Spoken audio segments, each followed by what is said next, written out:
There's so many people there that don't have a lot, and I'm up here for all those kids in Athens and in Athens County that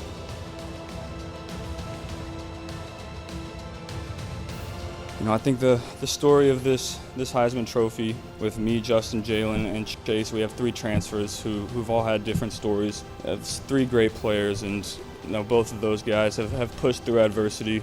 It's awesome hearing their stories and sharing this. How Joe Burrow led the Bengals to success. Burrow has led the Bengals from the depths of NFL despair to the status of legitimate contenders for the Super Bowl, and he is responsible for this transformation. However, the quarterback's performance in Cincinnati Bengals additional weight, and this is not only due to the fact that the team has been a perennial punchline for years. Because Burrow is originally from Ohio, the success of the Cincinnati Bengals meant even more. He traveled all the way up there for all those children in Athens and in Athens County, which, when they go home, do not find a lot of food on the table, and they continue to go hungry after school. It is a very, very impoverished area, and the poverty rate is almost 2 times the national average. There are so many people there that do not have much. He traveled all the way up there for all those children. Burrow joined the team after they had been through a difficult stretch, including a season in which they only won 2 games, which allowed them to select first overall in the draft and brought Burrow back to Ohio. Within the span of just 2 seasons, he led them to the championship game of their sport. At first look, it may not appear that Burrow possesses an obvious high level of physical skill set. Nonetheless, he has accomplished all of that.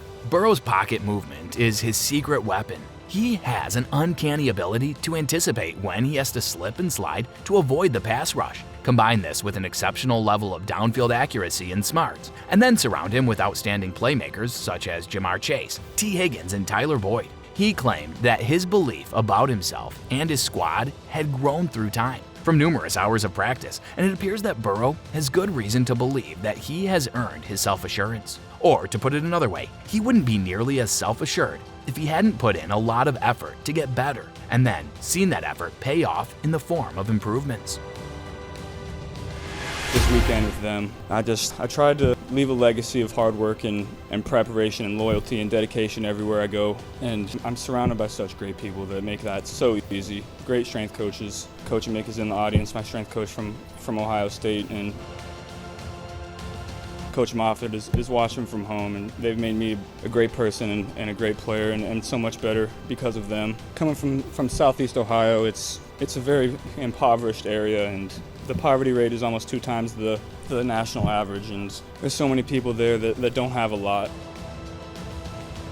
And I'm up here for all those kids in Athens and in Athens County that go home to not a lot of food on the table, hungry after school. You guys can be up here too. I'd like to thank Louisiana, the entire state. Like I said earlier, just a kid from Ohio coming down chasing a dream. And the entire state has welcomed me and my family with open arms and invited us in to be native Louisianians. I've learned to love crawfish and gumbo. During crawfish season, Coach O makes sure we have pounds and pounds and pounds of crawfish during that year. Coach O, you have no idea what you mean to my family. I didn't play for 3 years. You took a chance on me, not knowing if I could play or not. And I'm forever grateful for you. Can you imagine a guy like Coach O giving me the keys to his football program? He just means so much to me and my family. And to LSU, I sure hope they give him a lifetime contract. He deserves it. I know the work that I put in up to that point, and I just felt like I needed an opportunity, and I knew the kind of players that were here. Coach O sold me on a vision, and I knew the work that we had put in this offseason, so we totally expected to be in this. They were changing the offense. They're like, yeah, we've heard that before. And then they kept saying, we have a pretty good quarterback. And they said, yeah, we've heard that before. I mean, there was a lot of disrespect, I think, towards us. And we knew that everyone was going to doubt it until they saw it against Florida, Auburn, and Alabama. Yeah, they had a loaded quarterback room. Braxton Miller, JT Barrett, Cardale Jones. I'll sit for 2 years. JT will leave for the NFL, and then I'll have a great career there. And that's just not how it worked out. Our family was always built around sports. I wouldn't say football was my favorite sport growing up. I liked baseball and basketball more. But, every weekend we were doing something, going to my dad's games, going to my Pee Wee games, whatever it was.